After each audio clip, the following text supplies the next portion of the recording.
Et fonctionnement du gouvernement, modalités pratiques de collaboration entre le président de la République et le gouvernement, ainsi qu'entre les membres du gouvernement, vu l'ordonnance numéro 22/003 du 7 janvier 2022 fixant les attributions des ministères, vu les décrets numéro 13/036 du 3 septembre 2013 portant création, organisation et fonctionnement du Conseil supérieur du portefeuille CSP en sigle, vu l'ordonnance numéro 23/226 du 12 décembre 2023 portant nomination de membres du conseil d'administration et de la direction générale d'une entreprise du portefeuille de l'État dénommée Régie des voies aériennes en sigle RVA SA, vu tel que modifié et complété à ce jour les décrets numéro 13/055 du 13 décembre 2013 portant statut de mandataire public dans les entreprises du portefeuille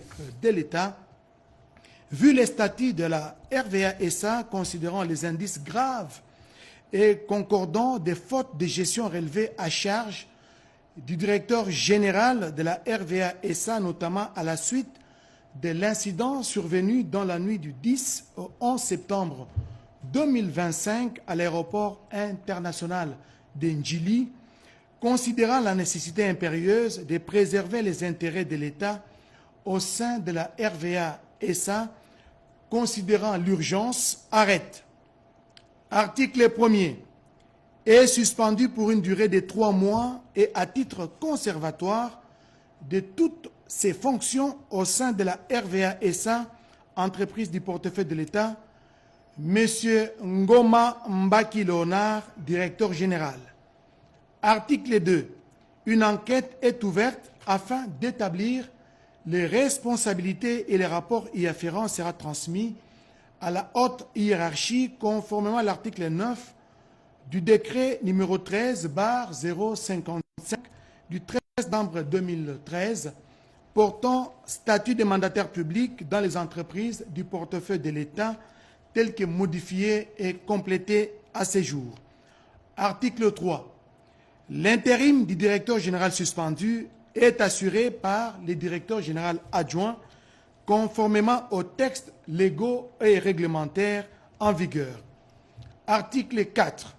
Le président du Conseil supérieur du portefeuille est chargé de l'exécution du présent arrêté qui entre en vigueur à la date de sa signature, faite à Kinshasa le 18 septembre 2025. Julie Chikou, ministre du portefeuille. Voilà tout pour cette intervention. Merci Oscar Malkaïch pour cette information. Bonne soirée à vous. Tout à fait autre chose. La RDC dispose d'une logette électrique intelligente, un produit made in RDC. Le ministre de Ressources hydrauliques et électricité a procédé à son lancement. Le gouvernement s'engage pour son déploiement. Serge Merlemata. Développée par Kim Engineering, la logette électrique intelligente Made in Congo, Kinbox, avec son atout particulier, conçu pour la sécurité et les contrôles automatiques de l'électricité dans un bâtiment, qu'il soit équipé d'un système monophasé, biphasé ou encore triphasé, tout en étant connecté. Des applications web et mobiles, comme l'a expliqué clairement son inventrice, Priska Makila. Nous ne pouvons plus attendre que d'autres trouvent des solutions pour nous. Le ministre des Ressources hydrauliques et de l'électricité, Aimé Sakombi Mulendo, a salué cette avancée technologique congolaise. Nous honorons la qualité d'une formation technique et professionnelle d'excellence dispensée sur notre sol. Présent à la cérémonie, les ministres du commerce extérieur, Julien Paluku Kaonga, et la communication et médias, Patrick Mouya Yakatembouy, ont également mis en avant les génies congolais, tout en promettant les soutiens du gouvernement de la République en vue de gagner les marchés nationaux et africains. C'est une solution qui vient à point nommé et pour nous comme gouvernement, c'est un élément qui nous renforce dans la stratégie qui consiste à appuyer et à soutenir les jeunes Congolais. Primé plusieurs fois déjà pour cette solution innovante, Priska Makila est diplômée de l'Institut supérieur des techniques appliquées, ISTA. Moderniser la gouvernance foncière et sécuriser le droit de citoyen, c'est l'objectif d'une réforme stratégique placée sous l'impulsion du chef de l'État. Le mardi dernier, la ministre des Affaires foncières a échangé avec la commission des experts. Cette dernière a présenté les conclusions de leurs travaux.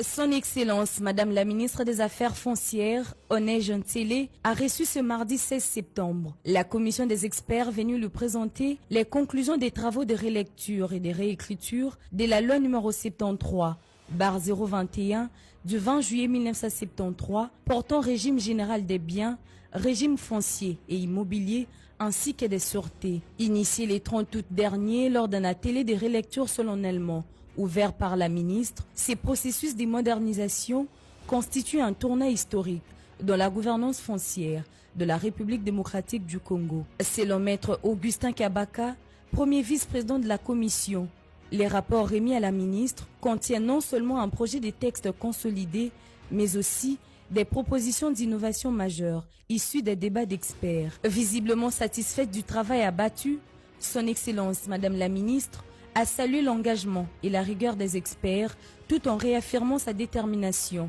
à aller vite. Elle s'est fixée comme priorité, en arrivant à la tête de ce ministère, d'apporter des réformes sur la loi foncière pour éviter tout ce que le peuple congolais est en train de décrier dans le secteur foncier. Par ailleurs, la ministre des Affaires foncières a donné quelques recommandations à la commission des experts qui va les intégrer dans la version finale de l'avant-projet de loi. Cette réforme, portée par la vision et la volonté politique du président de la République, Son Excellence Félix Antoine Tshisekedi Tshilombo, illustre l'engagement du gouvernement à doter les pays d'outils juridiques adaptés pour sécuriser les investissements, protéger les droits des communautés locales et lutter contre les pratiques frauduleuses. En politique, le rapporteur de la Chambre basse du Parlement congolais réaffirme son engagement politique et attachement à la vision du garant de la nation. La charte de l'Union sacrée de la nation rénovée, tous les partis politiques, sociétaires et leaders devraient réaffirmer leur engagement d'appartenance. Jeudi 18 septembre 2025, c'était le tour de l'honorable rapporteur de l'Assemblée nationale, le professeur Jacques Njoli Esengekeli, et président national du parti politique Les Bâtisseurs du Congo BC, de signer la nouvelle charte de l'Union sacrée de la nation, preuve de son attachement à cette méga plateforme politique et à la vision de la haute autorité de référence, Félix Tshisekedi. Cet acte posé en présence du conseiller juridique et politique de l'Union sacrée, Maître André Chitengue, est hautement significatif. Il est important que, comme parti politique, Bâtisseurs du Congo, nous puissions venir renouveler, comme vous l'avez dit, notre engagement et en même temps, comme membre du bureau de l'Assemblée nationale, venir signer cet engagement. Aujourd'hui, nous avons le pouvoir, mais qui doit surtout venir une plateforme programmatique. Nous devons pouvoir conserver les pouvoirs, non pas par la force, mais par la confiance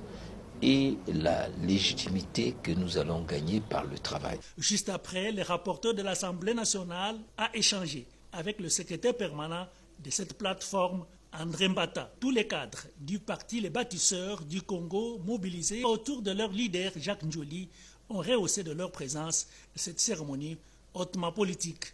Un autre leader, influent de sa circonscription de Bukavu et cadre de l'UDPS, l'honorable Patrick Saloum, il est allé renouveler sa signature au bas de la charte de cette méga plateforme présidentielle. Après l'entretien avec le secrétaire permanent de l'Union sacrée de la nation, le professeur André Mbata, le député national Patrick Saloum Wita Kenge a confirmé son engagement par la pose de ses empreintes sur ces documents politiques rénovés et adoptés. Il s'agit tout simplement d'accomplir un devoir politique et patriotique.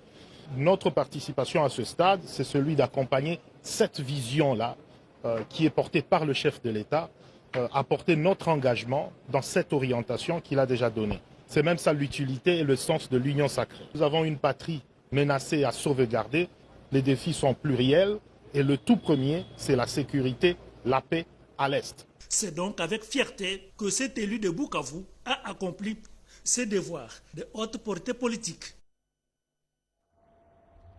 Comme annoncé au début de ces journaux, Cédric Kenina nous a rejoint sur ces plateaux pour le fact-checking de ce soir qui revient sur la vraie ou fausse information qui a circulé sur la toile faisant état d'une rencontre Félix Tshisekedi, Joseph Kabila. Cédric, qu'en est-il réellement? Effectivement, Gaëtan, cette information a visiblement pris les pas sur la vraie, d'autant plus que les sources officielles ne confirment pas cette rencontre de Pretoria le 18 septembre 2025 en présence, selon les auteurs de ces tweets et autres sur la toile, en présence du président sud-africain Cyril Ramaphosa. Comme vous pouvez l'apercevoir sur ces images, il s'agit de quelques personnes difficilement identifiables, d'autant plus que ce sont des noms d'emprunt qu'ils utilisent, et ce sont celles-là qui ont fait cette annonce devenue virale sur la toile, affirmant que la rencontre aurait été ultra sécurisée et tenue dans la plus grande discrétion en seulement quelques minutes. Une fausse information, une fausse nouvelle.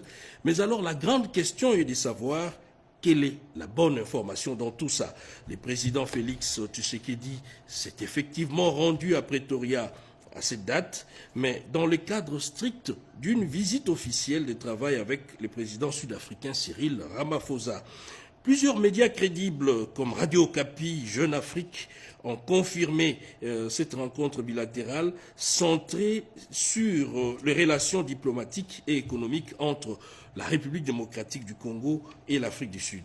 En effet, pour cette rumeur qui circule sur la toile, c'est bien évidemment une désinformation qui s'inscrit dans une logique de manipulation de l'opinion publique pour s'aimer les doutes, la confusion et brouiller systématiquement les lignes dans la lecture du paysage politique en République démocratique du Congo. Et en conclusion, la prétendue rencontre entre Tshisekedi et Kabila à Pretoria est une fausse rumeur, une désinformation, comme je l'ai dit tout à l'heure, comme le dit souvent le ministre de la Communication et Médias qui parle d'un poison rwandais, une nouvelle boutiquée dans certaines officines.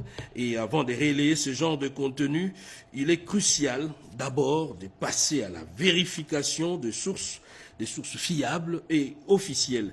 Et dans le foisonnement d'infos d'une manière générale, souvent l'infox qui prend le dessus pour créer les sensationnels. Et le fact-checking est là, comme nous le faisons tous les soirs sur la RTNC, pour non seulement lever les coins du voile, mais aller évidemment au-delà des apparences pour dénicher les vrais du faux. Merci Cédric Kenina pour toutes ces précisions. Je pense que vous avez très bien surveillé les réseaux sociaux. Bonsoir. Exactement. Et puis c'est communiqué, la Régie des eaux et sa direction régionale de Kinshasa-Est informe les abonnés de la ville Kinshasa desservie par son usine de traitement d'eau potable de Njili qu'un arrêt sera observé ce samedi 20 septembre 2025 à partir de 8 heures de Kinshasa jusqu'à la fin de travaux.